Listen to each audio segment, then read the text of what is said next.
everyone. My name is Gabriel Ayunitan. My topic will be identification and prokaryotes and eukaryotes. So, ang sunod is sa identification sa prokaryotes. Replication and prokaryotes start from a sequence found in chromosomes called the origin of replication. Katong gikabit image bukasan. The point at which the DNA of helicase opens o katong ano bitaw sanibali katong Dynamic report. Dynamic report. Dynamic report. Helicase. Tapos mag-form na rin sila on double helix. Ganaro siya. From the chromosome, nag-open, ang nag-open na is ang helicase. Then, nag-separation siya, nag-separate siya of Y, which is, pahalin mo na siya ng replication form. Pagdali na. Then, kanila yun, ang red is admin timing, then ang 1 year. Then, personal is separation of two complementary DNA strands. The two strands of the parent cell DNA must separate first before they can be replicated. So, dapat ang before ma-replicate ang DNA is dapat sila mag-separate lang ang hihim ko kanina is na na siya sa replication form. Then, in prokaryotes, the site of the replication of the replication or ORI. So, ang ginawag na katong sa sila begins na ang replication is ang tawag ORI is short, 8 minutes. Kasama ko na 8 minutes. Sige minutes. Ang 8 minutes, sige minutes. So, siya, more on adenine and thymine. Sa katong pairing sa sa katong pairing sa DNA. Adenine, thymine, o katong thymine and thymine. That will consider the separation of two strands. In eukaryotes, replication begins at multiple sites. Kaya ito mo guys, ang eukaryotes is daghan pa silang during separation, the two strands of the DNA double helix and coil. So magwa na sila, magbulag. At a specific location called the origin. Several enzymes and proteins then work together to pair or branch the strands for duplication. Finally, a special enzyme called DNA polymerase organizes this the assembly of the new DNA strands. So katong discuss happening is pagkasa ng katong DNA polymerase. So muna siya, from the parent chain or parent DNA molecule, di ba, natin yun, di ba, nakabaliktad ang thymine o ang adenine, tapos ang cytosine o guanine, which is dapat ang muna is ang adenine, tapos kung siya thymine, then, sunod dapat is cytosine, tapos guanine. Tapos muna siya ang parent chain or parent DNA molecule. Then, dito sa parent DNA molecule separates into two template strands. Tapos buwag mo na niya, buwagon. Kung anong buwag niya is one. Ang ganang mga nakatouch dira is mag-pair na sila, which is mag-1 na sila doon. Kailangan ko, replication naman siya. Dapat na yung repetition.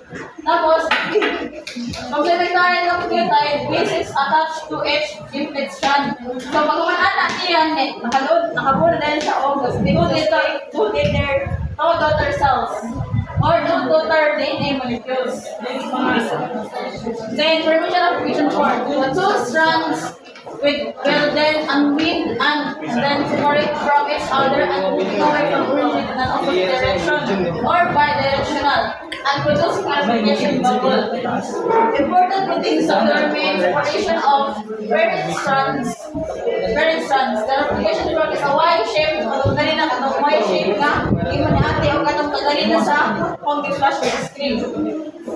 Tapos, it forms a replication bubble with the help of the enzyme DNA helicase. Katong helicase, itong gikuan sa atin itong drawing.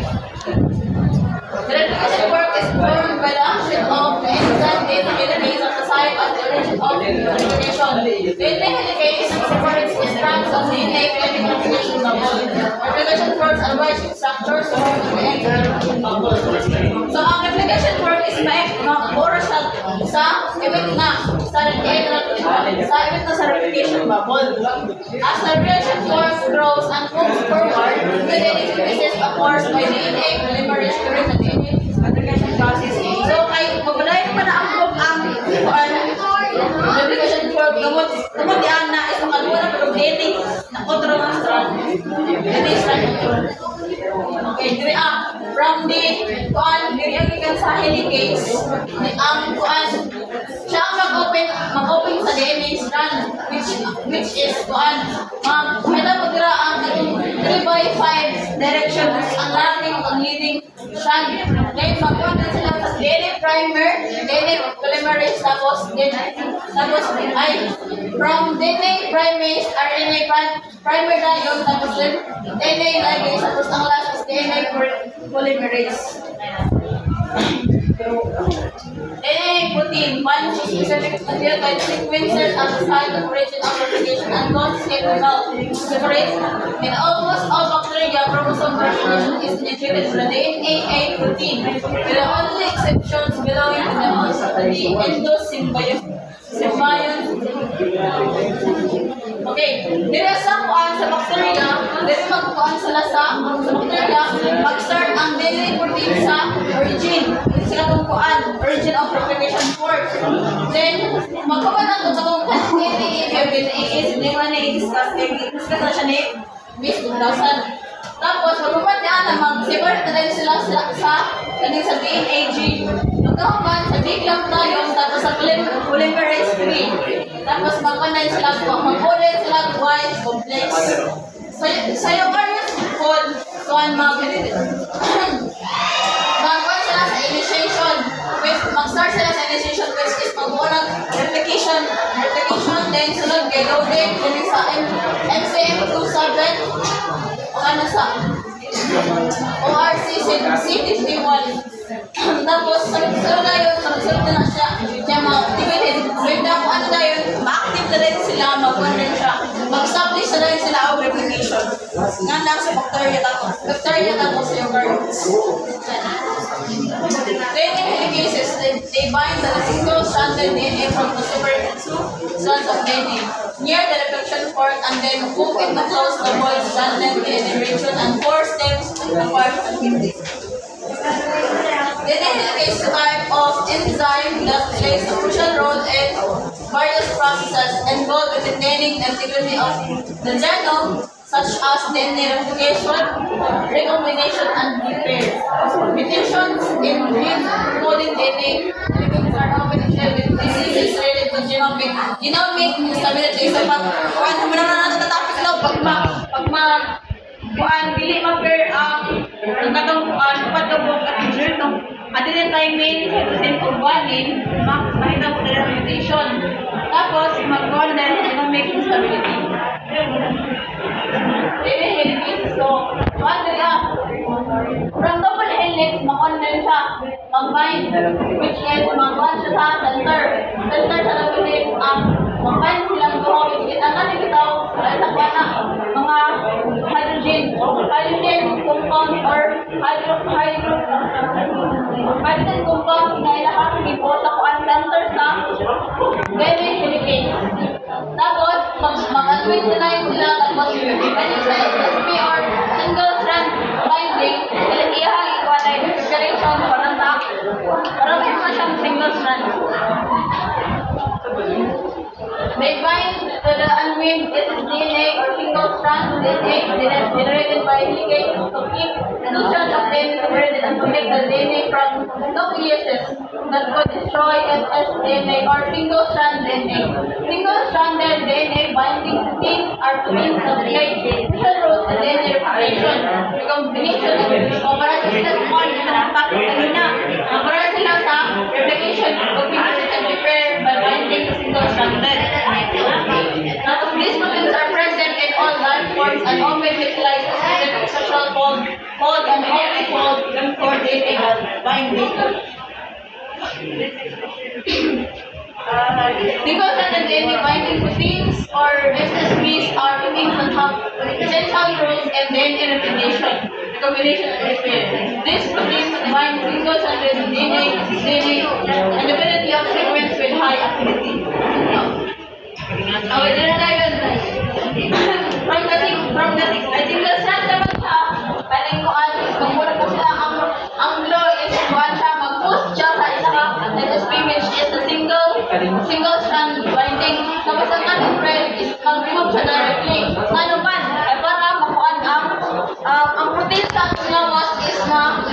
Nag-break siya.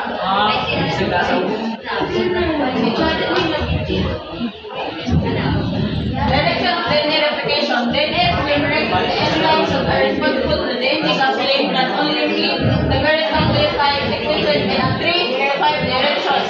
Mas kailangan sa leading of long strands.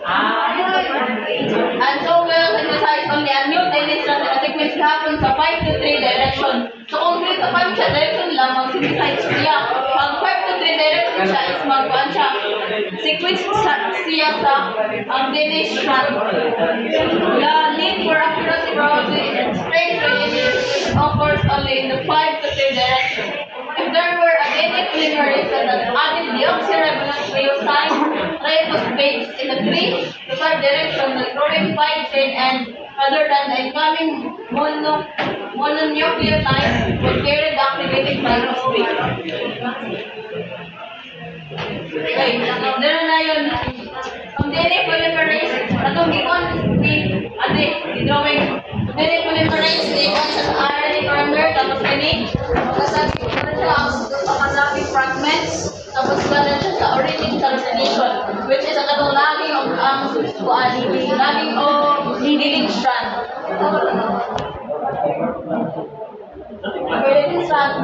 The strand is copied continuously and in direction of the advancing force. The strand that runs into 5 to 3 direction and the no short fragments are formed. It requires only one primer and it does not require DNA ligase.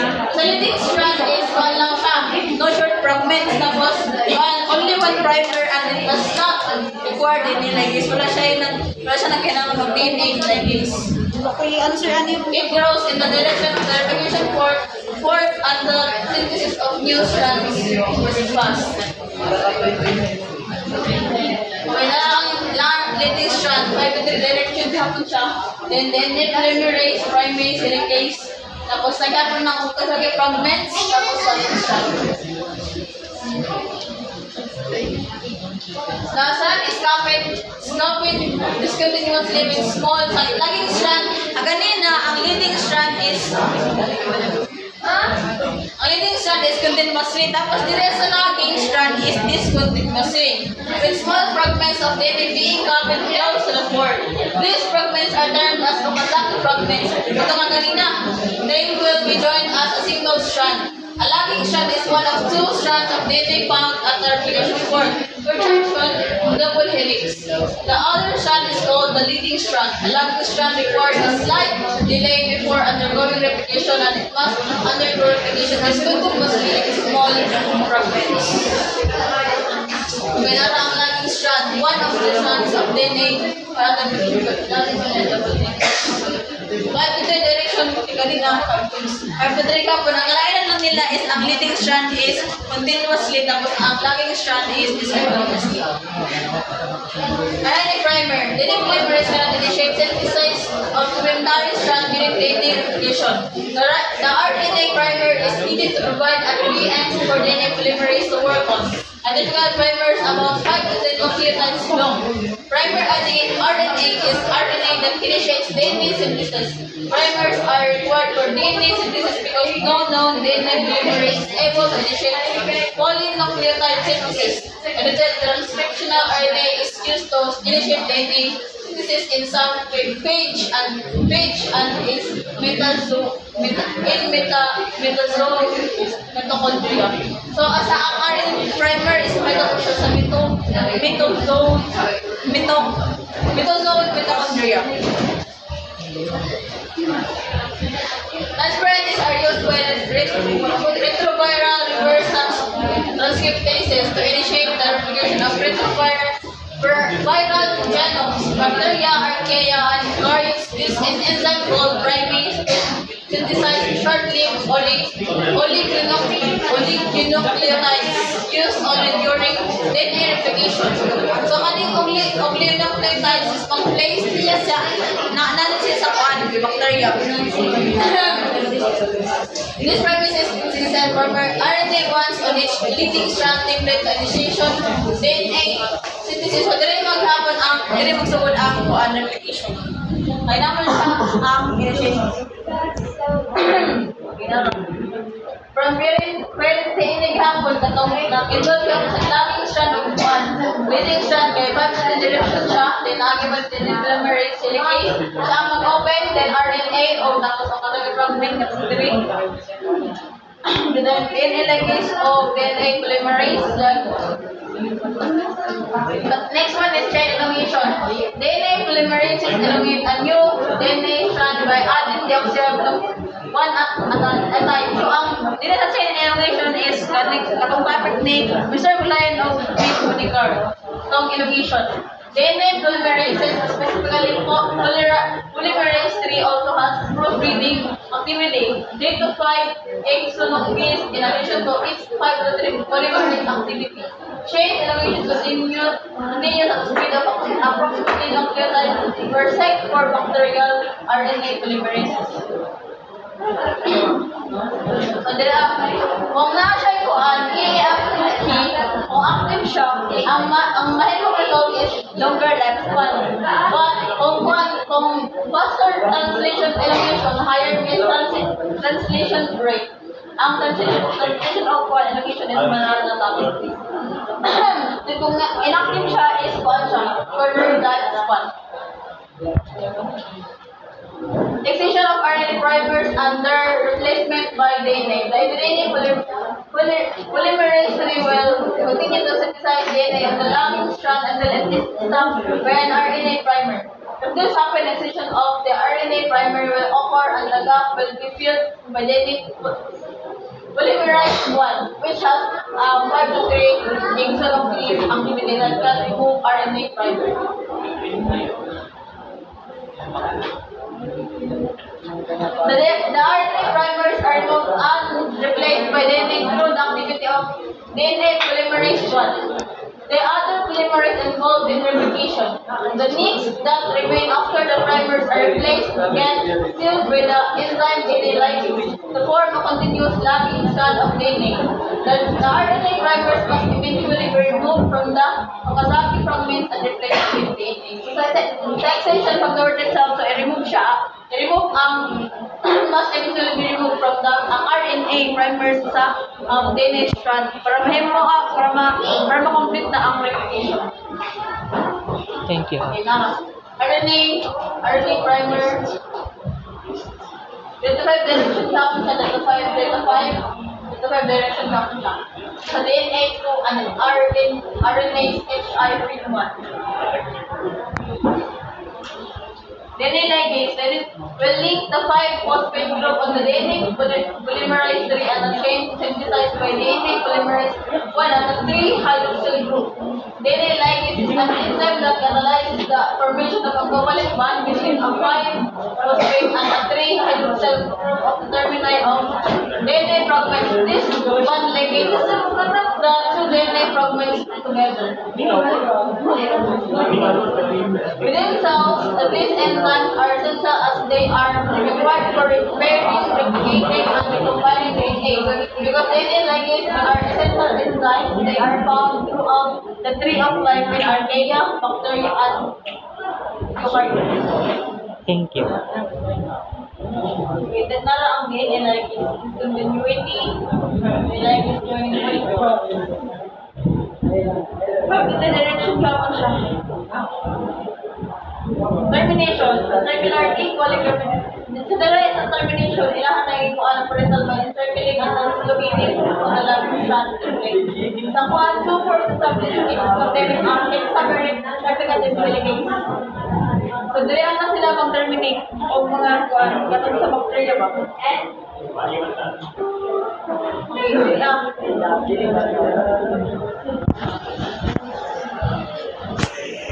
Na-involve grabo ng initiation, elongation, and termination. Termination. Initiation, sa replication begins at the origin of replication. Tapos sa elongation is mag-pair na rin sila. Tapos termination is the replication forks meet the termination zone, completing the replication process. Tapos kakomplete na rin sila. Pag-romance o buo, tapos magbulag na rin sila, tapos magpalit na rin sila o buo, which is katong 18 cg. Tapos ATCG. Tapos, mag-1 sa termination, last sila sa termination because of kuan. Na rin sila mag-replicate. Then, replication and requirements. The replication and requirements of course in 3 stages, initiation, replication, and termination, which are aided by several enzymes. So, mga ito ganito na gapon sa replication of sa eukaryotes, sa initiation, dito gapon magkuha ng origin of replication, tapos sa elongation, dito sila mag-pair, katong ATCG, tapos sa termination, dito na makita mo ang DNA replication. Or in short, parang kuhaan sa akin. Tama na. Okay. Mabalata ba? Mabalata sila.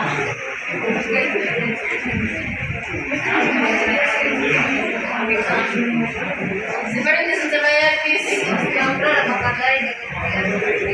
Ay, dili ko ba na picture mo na siya, tapos dili siya kayo ko sa kwan ba?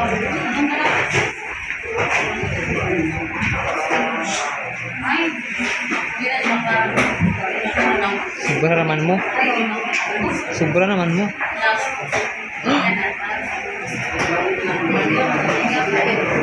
Dili siya makuha siya blur. Ayaw na. Makabulan mo na, ano sa kuan, definition, eukaryote, special the process na which eukaryotic organism, tapos eukaryotic organism, tapos occurrence, continuous process, tapos sa eukaryotic is during 5 phase of sa cycle, location, regarding the takes place in the cytoplasm, then sa eukaryotes, replication takes place. Ito lang kasi na magyapon ng business.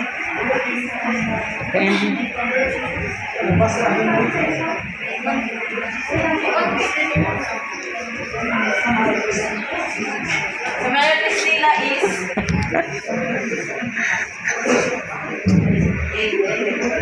click tayo sa text.